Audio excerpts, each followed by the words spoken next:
Hello everybody and welcome back to the next episode of Inhuman Resources, where we're with Siobhan here in the Cryptology department trying to get ourselves a certificate of approval. I'm sure there's a fancy title for it, in an effort to complete a secretive task for a secretive person to try and bring down Smirnocore. And I imagine Siobhan doesn't have a huge amount of time for us. I'm going to try asking about the people in the picture, see if I can appeal to her soft side, if she has one. Whoever those young men are, Pembroke must care about them dearly, if she's smiling so much in the portrait, because you definitely don't imagine the current Pembroke ever smiling that way. You run down the list of possible candidates with increasing uncertainty. Are they her sons, her friend kids, nephews, cousins? Unlikely polycule partners? Strangers holding her at gunpoint and asking her to smile mid-robbery? Who them? Nah, they're just doppelgangers Smirnocore hired to pretend to be my family. Never actually met the lads. Either they've been deployed for 10 years by now. Picture's completely fake. It's a real convincing one, isn't it?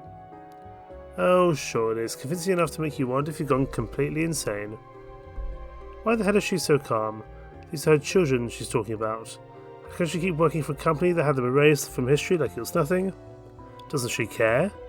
Is she angry or miserable or anything? Settle down, you pissy little melter. This here is all news to me. I don't need someone else wondering about a disappearance case I personally helped the department cover up. Aye, my boys were lovely lads, and I miss them with all my heart. But they were too bloody clever for their own damn good, and they took after their gobshite father more than I would have wanted. The company needed to have them removed before they started steering humanity down a non-management approved road. Plenty of other cunts in this company went down the same effing thing. Which is why I wanted to overkey the case personally. I had to make sure neither one would ever get caught by Smirnocore ever again, nor uncovered by some nosy member of the public. Anyone else would have half-assed the job and made things worse for them, but I gave that some of my all. Now no one knows what happened to them, not even me. Call me a psychopath all you want, but I'm proud of what I've done. It's the last thing I could do as a mother to keep them safe, shite as a thing as it may seem. Shite feels appropriate. You're in a position to pass judgment on a situation this complex, so that doesn't mean you feel comfortable with any part of it, and who knows how you would reacted if you faced the same situation. But still. Shadow the encryption, shouldn't she really know what happens to her sons? No, let's try not push that. Why should she keep a picture of the doppelgangers? It'd be one thing if she looked at these doppelgangers with resent or sadness, or even misplaced longing. But she was staring at that photo like it was a clue to an ongoing crime scene. One she herself created and therefore should solve in an instant. If you're any slower, you'd be late to your own birth. First of all, if I knew where my boys were or how the company dealt with them, that'd be a massive oversight. All it takes is one wrong word that half indirectly acknowledges something tangibly... So how is that? Tangentially related to the situation, however you say that word. And okay to leak that jeopardizes centuries of post-truth manipulation. And secondly, well, just squint a little. Siobhan taps the picture frame, urging you to look closer. Confused by the request, you lean to her nose, brushes the glass, so you can count the pixels forming her eldest son's nose hairs. Except they're not pixels at all. They're numbers, letters, symbols, combined by millions into a convoluted array, similar to an unsolved crossword puzzle. Then you realise it isn't a picture, it's steganography, the practice of concealing information within an image or file entirely from plain sight, and you suspect this one may contain the whereabouts of her real kids. You're right on the money. It's the one fault from this case I didn't personally take care of, and as much as I hate to admit it, the company they assigned to it did one whopper of a job. I still can't figure out if this is a transcript from a phone call, the GPS coordinates, or the invoice from that time I caught them buying porn mags. It's the last thing I've got to remember them by, and one day I'm going to solve it. Then I can have at least a tinsy tiny bit of them I can remember all to my bloody self. Pembroke's right furrows the focus, which stares at the photograph once more. It's the unbreakable willpower of a mother, desperate to find her child. Next time you promise yourself you think twice about asking co-workers about the baubles they have at their desk. Why is she angry at the Radium merger? Because that could help us. And the possible quota to meet by Friday is one thing, but Siobhan's anger seems more resentful than fearful. As if the consequences of this world ending partnership are personal attacks directed specifically at her. You've a keen eye, I'll give it credit for your greenhorn, but it's a damn shame you'll take more than keen eyes to get us out of this crock of shit. The whole effing Radium acquisition is nothing more than a cost-cutting effort. Ever since the invention of fingerprinting in 1892, productivity at this company has taken a nosedive year after year, because it's getting harder and harder to cover up all the mudding Smellicore does. It used to be, if you wanted a politician replaced with a doppelganger, you just need to pick at the right moment, and scuttle every witness. But nowadays, you got to deal with online footprints, multimedia surveillance footage, making things fit in seamlessly, with 500 million bloody news network reports covering the lobotomized Ponce's attitude adjustment. Meaning we work longer hours to tie up more loose ends with less results. Hell, it's gone so bad I still haven't finished processing cases that were implemented before my own man was born. And that's on top of the damage control we gotta do for other departments every week. High quality in cryptology takes a lot of time, but time is money, as the greedy gulps would say. Money they ain't willing to spend no more. Now since Radium Inc. is the biggest purveyor of consumer electrics, security footage, all that bollocks, it'll be 2 birds, 1 stone. Management gets full control of the biggest productivity obstacle, and they get to replace their service department with a bunch of servers that will handle the encrypting for free. Dang. Even Illuminati-esque mega corporations obsessed with antiques are at risk of automation in today's world. That's both comforting and extremely concerning, especially since you doubt Abuya would have a pro-union stance. I'm almost certain he would not. However, as you express your condolences towards Siobhan's crumbling job security, she dismisses your sympathy. And don't be worried. I'll be sitting pretty once the ink is dry. They kick me out in the office and replace me Kenback ones for AI-powered laptops, but they won't get rid of me that easily. The second they get the new Radium infrastructure up and running, I'll be bombarding it with ransomware day in day out until they hire me back as external security consultant. Might even get to bring on my most current staff as freelance associates, assuming they don't all get replaced. Point is, don't feel bad for me. I'm the one sitting here choosing to go down with the Titanic while it charges into the iceberg. Because as much as I hate this bloody company, it's still the best job I've ever had, and I'd rather go out fighting than fainting. Well said. As your latest topic comes to an awkward close, you notice something surprising. Despite her visible and constant irritation, Siobhan hasn't even looked at her cigarette for a while now. Almost like she's intent on making it last as long as possible. She wants to help, maybe. Perhaps she notices a twinkle of recognition in your eye when she brings up complex computing terminology, or maybe appreciates the way you nod knowingly, before she's forced to explain what so or so programming term means. But either way, Pribbert clearly thinks you're more than just a random tosser wasting her time with pointless chatter. Looks like you get to ask a couple more questions. Excellent. How do you become the supervisor? She scoffs, interpreting your curiosity as a joke at expense, but your interest is genuine. No one ends up here by sending out boilerplate cover letters at random. That has to be a deeper story. The old woman rolls her eyes, as though she's sick of telling it. I won't be spending all day crawling about every bloody episode of my boring biopic. But to give you the cliff notes, I'm a Kochi who moved out to Northern Ireland to study computer science. I was real good at it too, programming cybersecurity in particular. But see, this was yonks ago, way before the internet was even available to the public, so it wasn't exactly the easiest field to find work in at the time, let alone for a lass with a special breed of belligerent temperament. Fast forward a few years and I'm handling paperwork for divorce number 3. I'm out of a job, again, because no one wants to hire a lead technician with potty mouth or specialisation in web development for the Commodore 64. Things are looking reg order for old Pembroke. But then one night, while hacking my cheating bastard husband's bank account, I noticed a name partially encoded in his latest paychecks readme file, Smirnocore, and I went digging for more information I came out dry. But I didn't give up. I just kept digging and digging and digging until I uncovered a bunch of security flaws in the company's encrypting processes. In one night I learned more about their inner workings than most senior employees would in a lifetime. Next thing I know, I'm drugged, kidnapped, dragged to this office, and offered a job as the new head of Cryptology. Burgard himself was there, saying that my predecessor, my ex-husband, was so full of oversights he wasn't even worth replacing. and he'd much rather have an expert of my caliber protecting company insights rather than prodding them with a stick. Or something like that anyway. My heart speaks half as posh as that prick can. Anyway, the rest is history. Abuya gave me an ultimatum, I gave him a salary range. I took the job and never turned back, and never suffered a security breach under my tenure either. Other than Emiliano's leak a few weeks back, of course. Wow. Between uncovering a secret society's existence and a lifetime spent struggling to find work, there's a lot to take in. But the hardest pill to swallow is that she chose to help this company, despite knowing full well what it does. Doesn't she realise what kind of horror she's concealing? The suffering she puts people through, or the truth she keeps hidden from the world?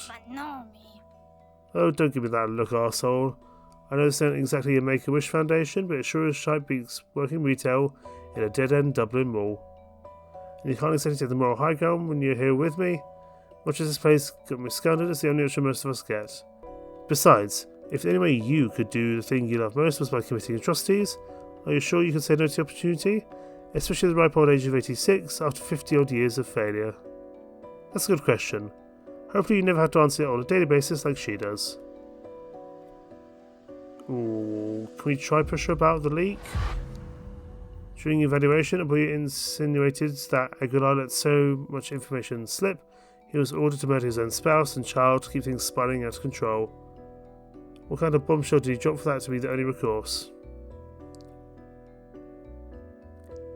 She tisks under her breath, irritated that she let something confidential slip. The tip of her cigarette wriggles back and forth between her lips, and she contemplates the best way to answer. I can't exactly start running my mouth about delicate matters that gave Emiliano a close encounter with a can opener, and aim our place to comment on someone else's experience going through the substitution ringer. If you want to know more, you better ask him directly. All I can say is that I submitted an official complaint regarding his shy behaviour, tricking on the job, prickish attitude, ignoring long overdue files, something needed to change, but I should have known better than to expect a pay cut at the worst case scenario in this Lula place. In the pit of supervised beady eyes you see a glimmer of earnest guilt, a kernel of humanity and compassion that Smirnoff has yet to completely smother. But it disappears in a blink, replaced by the casual callousness that reminds you of Mr. Burgard. Oh well, it ain't all bad. At least the lad's more efficient now, and he ain't prone to getting scuttered on cheap rye twice a week. Could done with a bit less effing and blinding language, but I'm not exactly above reproach either. An improvement's an improvement. In fact, now that I get a closer look at the fella, he's a bit of a freak, ain't he? A single freak at that, now that his wife's out of the picture. Before you can ask what freak means, or what being a widower has to do with it, your Siobhan is staring past you, right towards the bent over Emiliano's surprisingly well-turned butt cheeks. The twinkle you saw in Pembroke's eyes now looks like something else entirely. Cringing, you clear your throat and change the subject.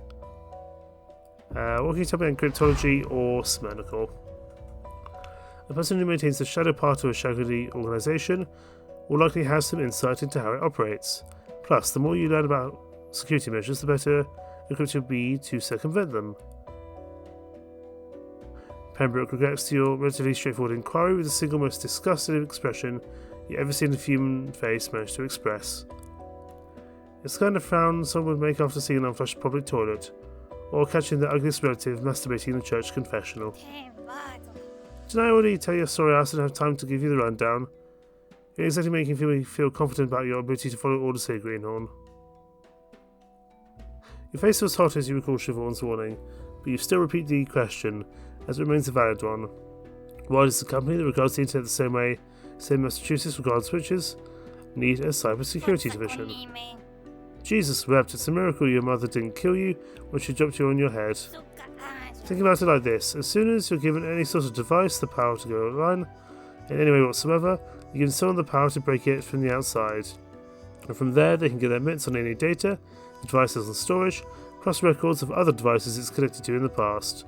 Plus, even if your device hasn't surfed the web yet, all it takes is one cheeky cunt with sticky fingers and an instruction manual to crack the sucker open. And Smirnoff hates the thought of that shite happening, which is why our daily grind involves preventing scenarios like that before they even happen. Any old gone being could implement two-factor authentication or install half-decent password protection, but we translate reports into single-use cipher languages, record video footage on discontinued media formats, develop locks and protocols even upper management aren't allowed to crack. Because the best protection against invasion is total discombobulation.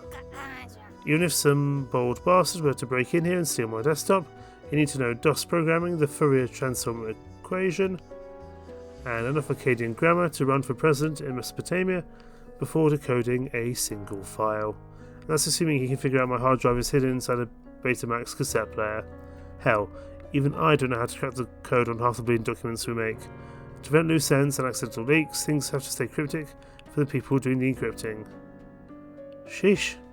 So I'm not to be a little impressed by the amount of work Pembroke does, even if it's in the services of concealing doppelgangers or helping bureaucrats rule the world. Since you never heard of someone until a few days ago, she must run a very tight ship.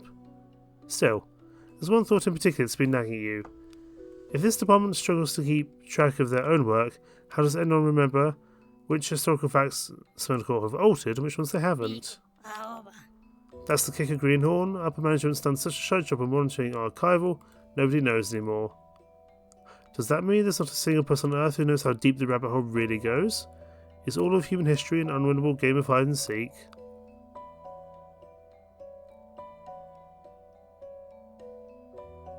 If Smernical can't keep track of its own bullshit, how do other people know it doesn't exist? If this company's been replacing people and spreading misinformation since before you were born, there should be countless obvious inconsistencies out there. The public should have caught on to them years ago. You're absolutely right, Greenhorn, but you're forgetting about the future-proofing department. The whole job is to keep Smernical's story straight and prevent the public from suspecting stuff's amiss. And just because they can't remember what the truth is, it doesn't mean they can't spin a bloody convincing lie. If anything, not knowing the truth sometimes makes lying easier, according to Beatrice. As long as they don't introduce basic inconsistencies into stories people were fed, why would anyone suspect a thing? It's like trying to find out how much you don't know about something. It's as dead end as dead ends get. She does make a point. A terrifying stomach-churning point. And the churning only gets worse when you consider how thoroughly Smernical must have altered basic, fundamental truths for them to lose track of their own subdivisions. At this point, half the company's business model could be based on fixing problems they themselves created. For a moment, Siobhan regards you with pity. Perhaps she felt the same way you do a long time ago. But after a deep whiff of smoky air, her jadedness returns. Anyway, that's the gist of it. The world's real history is probably lost to time, at the bottom of a bottomless well stacked high with obfuscation. And our job is to keep stacking it higher, all because some overpaid suits can't keep their own bloody ledgers organised.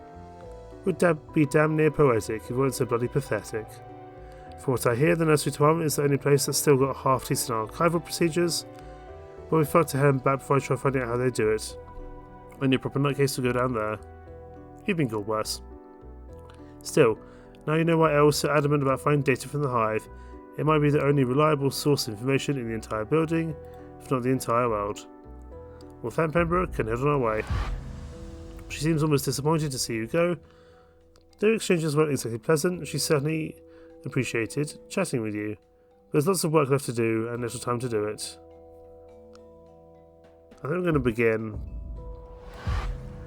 You won't get your certification just by idling about, but to get your hands dirty and earn some keep. On the bright side, this job pays well enough to cover the therapy it ought to put you through. You slide into your abolisher's inbuilt chair, crank a lever on the side of a recliner-shaped seat to fine-tune your positioning in front of its periscope-like screen. Rather than adjust your height or comfort, the lever starts an engine. The whole office rumbles as the machine roars to life. Photography fluid bubbling, propane tanks hissing steam, adding another layer to the smoky stink. The convoluted panels are full of buttons, switches and wonky dials, lighting up an erratic display of flashing colours. Many of them highlight warning or self-destruct stickers above them. There's a rather concerning amount of the latter. It's hard to tell if they refer to the footage or the machine that you're sitting on. That being said, you don't allow yourself to be overwhelmed. It's obvious that most of the buttons are decoys meant to confuse potential outsiders. Though it takes a bit of trial and error, your hands eventually settle on the machine's real components, and you place your face against the unusual viewport. If it weren't for the sulphury smell of propane, or the fact you'll soon be falsifying reality for a psychotic company, you'll feel pretty comfortable about all of this. Following a few directives from Aguilar, you quickly get a feel for the controls. The principle seems Simple enough. Navigate a piece of footage, pause once you found the element each prompt refers to, zoom in and abolish. You're pretty sure you can handle all of that, right? Before you can wander in doubt, you hear Siobhan type a storm and then flip a breaker switch on the side of the computer. The abolisher crackles as it receives a transmission. Right, Greenhorn, you've received your first video. First one should be pretty obvious, but keep in mind that the directives could get a wee bit cryptic. You ought to read the prompt over real carefully and be extra sure you're flagging the right section of footage. Because if you select the wrong one, this abolisher is going to send the whole damn video back to us for a re-revision. Neither of us will see how pissed I get after receiving more paperwork. Be sharp, be smart and get it right first time, because if you abandon this baptism by fire, I'll be making snow angels in your cremation ashes. Duly noted. You lean forward and prepare to distort your first snippet of objective truth. Locate the endangered species being smuggled by the biotoxin survivors.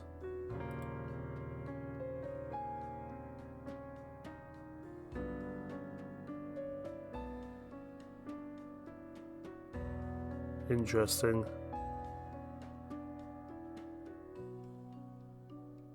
I wonder if these guys in the back.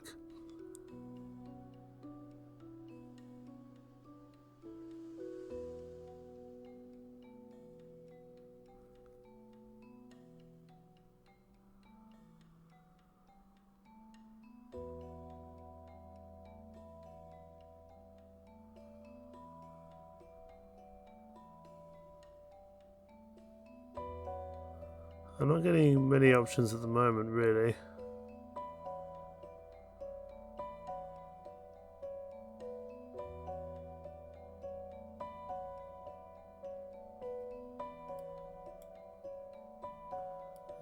It's not ideal.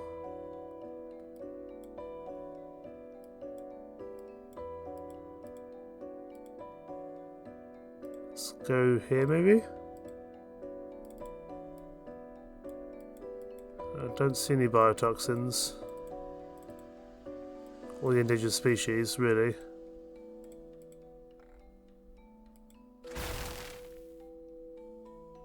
Nope. As you confirm your footage selection, you're immediately deafened by a loud bzzap. Film reels on the machine spin like wind turbines on a tornado, causing the video prompt to disappear from the abolisher's screen, and to reappear on one of Pembroke's countless DOS displays, this time crossed out with an error message. Despite the smoke already shooting out her nostrils, the supervisor is somehow fusing even more. Nice going, you monkey tool. You just cured multiple sclerosis and revitalized East Europe's medical science economy. Hope you're proud of yourself. Oh yeah, a little bit if you're honest. It is hard to feel that way when a crotchety Irish woman is swearing up a storm and flinging cigarette butts your way in a skin-singeing hailstorm. You try to explain it was an accident, but Pembroke isn't particularly forgiving. If I catch you making another mistake like that, you're going to suffer an accident. Every screw-up costs us precious time. A nuisance claws hold on the reins of modern democracy, and you do not want to find out how shite the alternative to that is. Anyway, enough belly aching. Good on the slice of footage coming your way, make sure you nail the prompt. Now, fearing failure as much as success, you lean forward. Highlight the instance in which the pathological terrorist notices the security camera. Are we the security camera or someone else's security camera?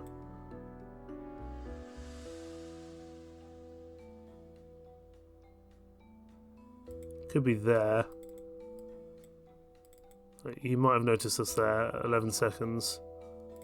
Oh, hang on. He definitely just looked at the camera, didn't he? Right there. It's either 12 seconds or 13 seconds.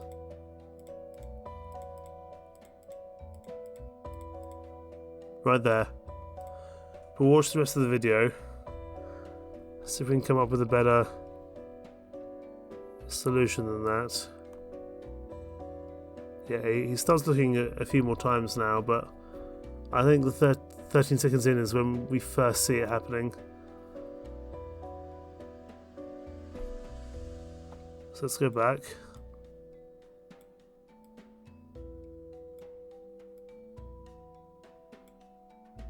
I think it's there.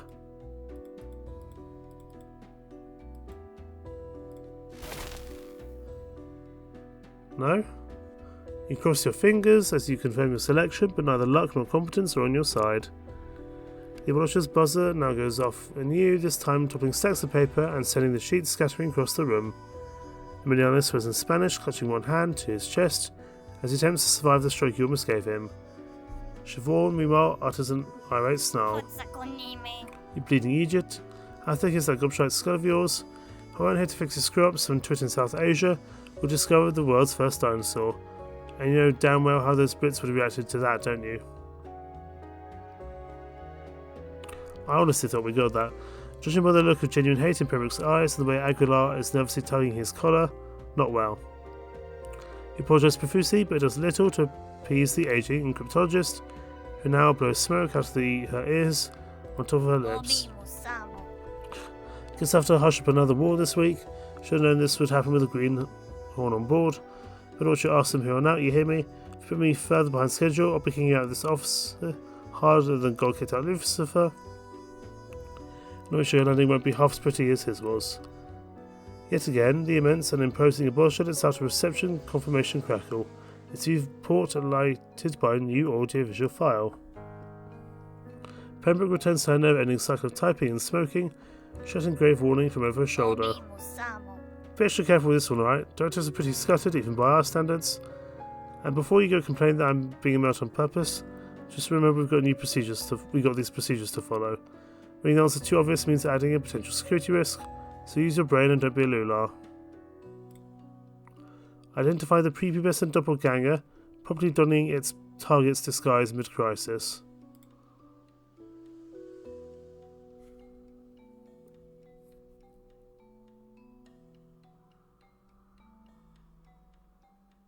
I've got no clue.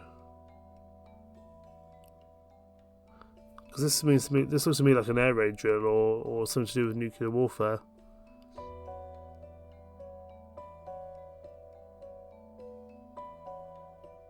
Possibly air raid shelter during the Second World War or something like that.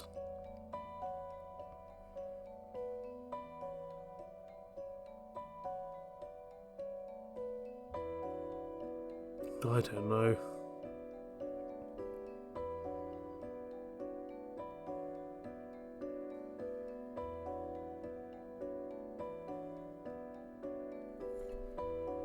Not a clue.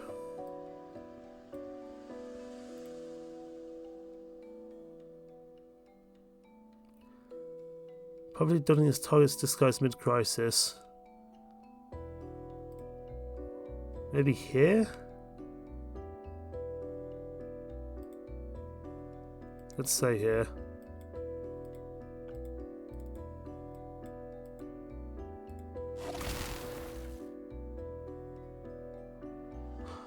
As thunderously starting as ever, the abolisher's blunder buzzer annihilates your eardrums and cracks out one of Siobhan's screens. The old lady practically topples out of her office chair, throwing up an absolute storm, barely regaining her balance in time to fling an overflowing ashtray at the error message before that's been displayed. Eventually the supervisor goes silent, huffing mouthfuls of smoke, with the fury of a rodeo bull seeing the world's ripest shade of red. Rather than shouting, she remains eerily quiet. You glance to Emiliano for answers, only to find his already agitated eyes bulging from their sockets, like insect larvae hatching from eggs. He looks at you with a scrunched up brow, lips curled into an unmistakable spoken shape of a hushed oh shit. It was nice knowing you, newbie. You just botched a child kidnapping cover-up case, and that's personal for the boss. With that, he turns his back on you, but not before drawing the sign of the cross over his chest. As your blood turns cold and nitrogen, you look towards Pembroke, who has ceased her relentless typing and begun scribbling something onto a sheet of paper. Before you can ask yourself what she's doing, the supervisor stumps her way over with something clenched in her fist, something long and grey. A knife? Blubbering, you beg Siobhan to spare your life, promising to never make the same mistake again. You're goddamn right you won't. You let out a squeal as Siobhan shoves the grey thing into your chest. You brace the pain and the silence of eternity, only to embarrassingly realise you're still alive. Here, slip this punch card slot onto the elevator's control panel after you round up the rest. That'll give you full access to any bloody nether region this building has. Now do us a favour and get the hell out of my office. Chop chop. And with that, she returns to her desk as if nothing ever happened. Bewildered, you grasp the dagger she shoved into your chest, only to realise it's made of cardboard and stained dull grey by cigarette soot. Wiping clean, staining your hands black, you can barely make out a sequence of punch hole cards beneath the grime, and some blocky, crookedly printed words. The words read in Cryptology certification. At least that's what it would say if someone had streaked over the word in Cryptology with permanent marker and written absolutely subhuman gobshite over it instead. Why are you giving this to me if I failed? You're not complaining about getting the doodad you need to save the world, but it feels too convenient. As Shawn whips around, her scalp burning hotter than tip for her cigarette, you get the sense of intentions were a bit more spiteful.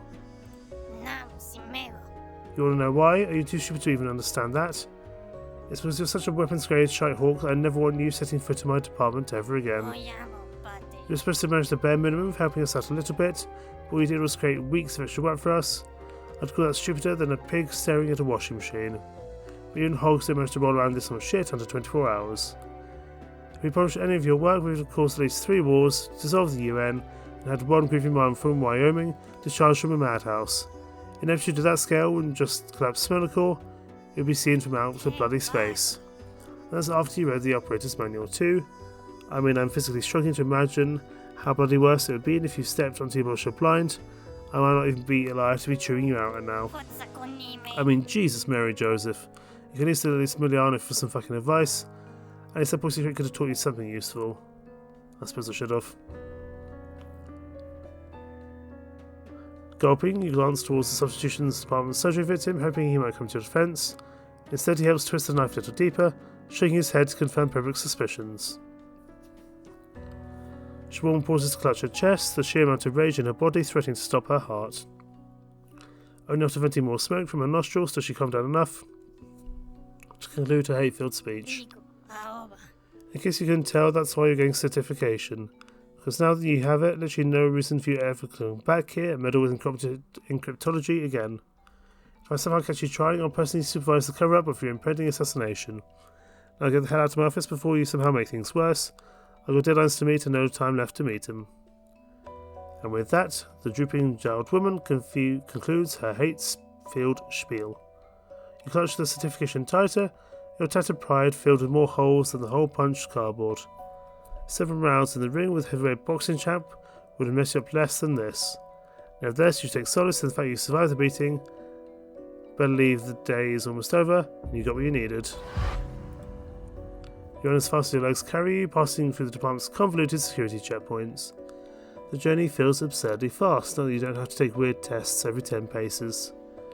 Despite your fear of what might happen once Siobhan tracks you down, or the tasks you performed today could haunt you for years, you make your escape with your head held high and your certificate held tight. 1 down, 3 to go. You really hope the other certificates won't be this hard to get hold of. As you finally reach the elevator, you stop to catch your breath while typing in the ground floor's password. A few other employees ending excruciating work shifts hurry to join you before it closes. But after a few disgusted sniffs, they unilaterally decide to wait for the next lift, giving you a wide berth. Confused, you take a whiff of your turtleneck and wrinkle your nose. Hopefully your detergent will be strong enough to deep clean the smoke stench out of this wretched uniform. Monday has been completed. What is going to happen on Tuesday? Who knows? We're going to go to another department and hopefully screw up slightly less. All cool things there for now. Thank you so much for watching. Take care. Bye bye.